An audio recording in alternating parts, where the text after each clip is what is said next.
Now let's look at the elements that complement your book's style. To add additional styling to one or multiple pages of your project, tap any page and then tap the style icon from the editing menu at the bottom. You'll see a style menu at the bottom of the page with color, patterns, and apply to options. Click colors to reveal the array of colors you could apply to your layouts. The first few colors coincide with the main colors found in the theme you've selected.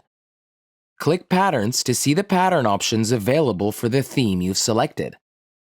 Patterns do not apply to the portfolio and image-conscious themes. Apply To lets you apply color or pattern changes to various page combinations. To apply those style changes, tap Done in the lower right.